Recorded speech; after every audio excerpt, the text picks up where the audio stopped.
আসসালামু আলাইকুম। ধন্যবাদ সম্মানিত দর্শক ভাইয়েরা, আশা করি সবাই ভালো আছেন। আজকে মুরগির বয়স 11তম দিন। 11তম দিনে সকালবেলায় মুরগিদের খাবার পানি দেওয়া হচ্ছে।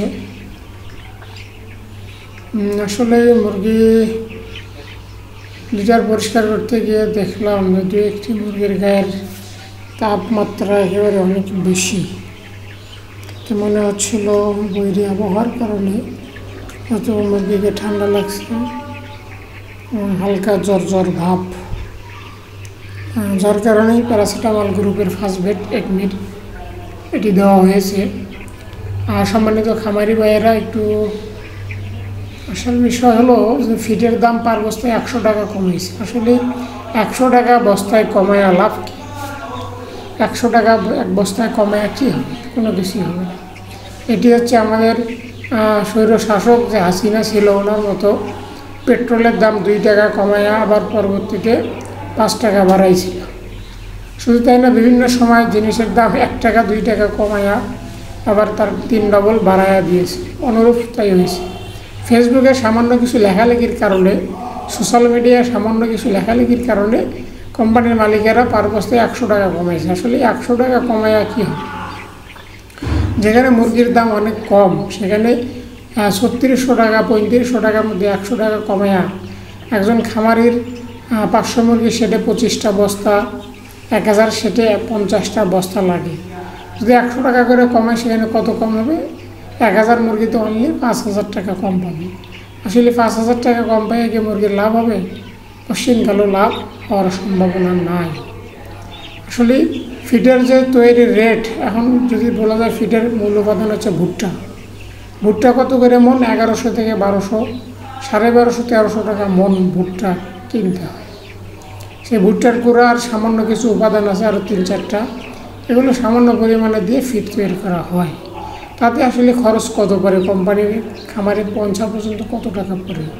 এই হিসাব করলে দেখা যাবে সর্বোচ্চ 25 থেকে 2600 টাকা পার বস্তায় কোম্পানির খরচ পড়ে। সেখানে কোম্পানি যদি 2800 2900 টাকা, কোম্পানির তো হাজার হাজার বস্তা তৈরি করে, পার বস্তা যদি 5 টাকা 10 টাকা 20 টাকাও লাভ করে, বা পার কেজিতে যদি কোম্পানি 5 টাকা করে লাভ করে, তাহলে 5 আপনার 200 টাকা। যদি পার বস্তা 200 টাকাও লাভ করে কোম্পানি, তাহলে 2500 যদি আমরা খরচ ধরি, তাহলে সেখানে আরও 200 যদি যোগ করি, তাহলে 2700 টাকা হবে।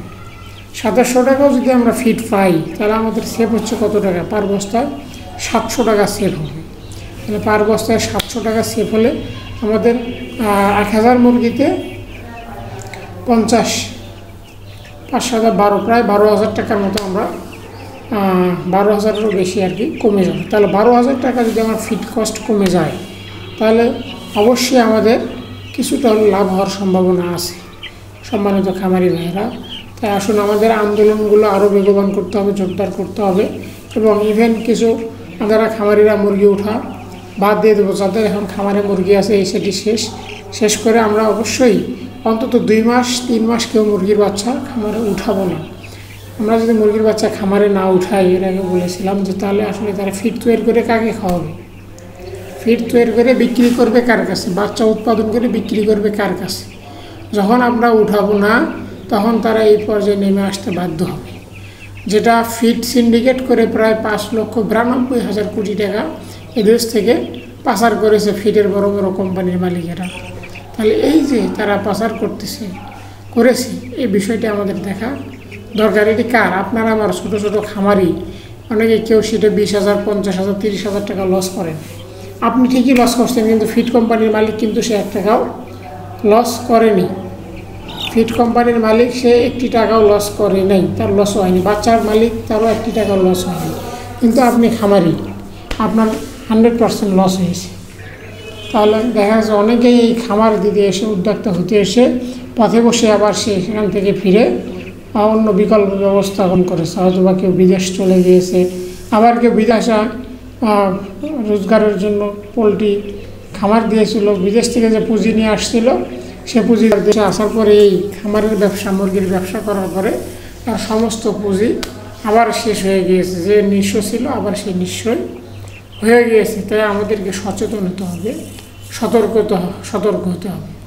খামারি ভাইদের প্রতি আরেকটি দৃষ্টি আকর্ষণ করছি যে দেশের পূর্ব অঞ্চলে নোয়াখালী, কুমিল্লা, ফেনী এই কয়েকটি এলাকায় হঠাৎ ভারতের বন্যা হওয়ার কারণে প্রায় 38 বছর 39-40 বছর পরে ভারতের যে বাঁধ, এই বাঁধের মুখ খুলে দেওয়া এবং ভারী বর্ষণ, এই কয়েক কারণে যে বন্যা হয়েছে, দেখলাম আজকে কিছু ভিডিও চলে আসছে, কিছু ছবি চলে আসছে।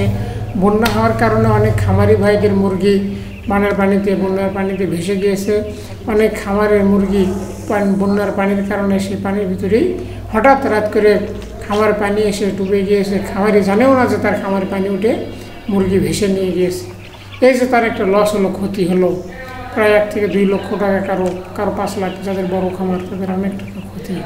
এই ক্ষতি পুষিয়ে উঠতে খামারিদের যে কত কষ্ট হবে সেটা আসলে বলা মুশকিল। তাই আসলে আমরা যারা খামারি আছি তারা সবাই যদি চেষ্টা করি, আমরা যদি সেই সকল বিপদগ্রস্ত খামারিদের পাশে দাঁড়াতে পারি, তাদের যদি আমরা সহযোগিতা করতে পারি এবং ওই এলাকার খামারিদের যে সকল সংগঠন আছে এই সংগঠনদেরকে দায়িত্ব নিয়ে কোন কোন খামার ক্ষতিগ্রস্ত হয়েছে, কোন কোন খামারের মুরগি ভেসে গিয়েছে, কোন কোন খামারে পানি উঠে মুরগিগুলো মারা গিয়েছে, নষ্ট হয়ে গিয়েছে, এই তালিকাগুলো আপনাদের বন্যার পরবর্তী সময় করতে হবে এবং তাদেরকে যেন আমরা সারা বাংলাদেশে যে সকল খামারি ভাইয়েরা আছি তাদেরকে সহযোগিতা করতে পারি।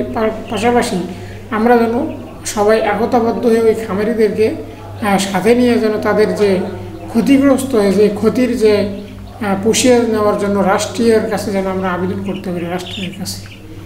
এবং বিশেষ করে তাই না, ওই খামারিদেরকে দিয়ে যে সকল ফিড কোম্পানি, যে সকল বাচ্চার কোম্পানি, হ্যাচারি যারা এতদিন টাকা ইনকাম করেছেন তাদের প্রতি আমার দৃষ্টি আকর্ষণ থাকবে, তাদের প্রতি আমার আকুল আবেদন থাকবে যে আপনারাও যেন আপনারা যেহেতু তাদেরকে দিয়ে ইনকাম করতেছেন, তাদেরকে দিয়ে আপনার কামাই, আপনি তো ফিটের টাকা অলরেডি বুঝেই নিয়েছেন, যার ধরুন 25 দিন 26 দিনের মুরগির বয়স হয়ে গিয়েছে, বিক্রি করবে এমন তো অবস্থা, তার খামারে পানি উঠে খামার নষ্ট হয়ে গিয়েছে, তলিয়ে গিয়েছে, তাহলে আপনি তো তার কাছ থেকে অলরেডি কামাই করে নিয়েছেন, ইনকাম করে নিয়েছেন, কিন্তু আপনার ওই খামারেই 1 টাকাও সে পায়নি, তার সম্পূর্ণ অর্থ জলে ভেসে গেছে, তার সম্পূর্ণ অর্থ পানি ভেসে নিয়ে গেছে, তার সম্পূর্ণ মুনাফা বন্যার পানিতে গ্রাস করে নিয়ে গেছে। অতএব সে এখন পথের ফকির হওয়ার কাছাকাছি উপক্রম হয়ে গিয়েছে।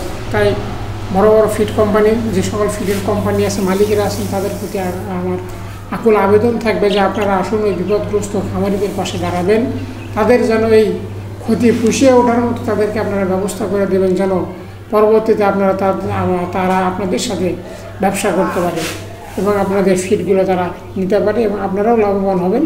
এই সকল খামারি ভাইয়েরাও যেন এই বিপদ থেকে কেটে উঠে পরবর্তী 2-1 বছরের মধ্যে যেন তাদের এই যে লস হয়েছে, যে ক্ষতি হবে, ক্ষতি তারা যেন পুষিয়ে ওঠে, আবার তারা সফল উদ্যোক্তায় পরিণত হতে পারে।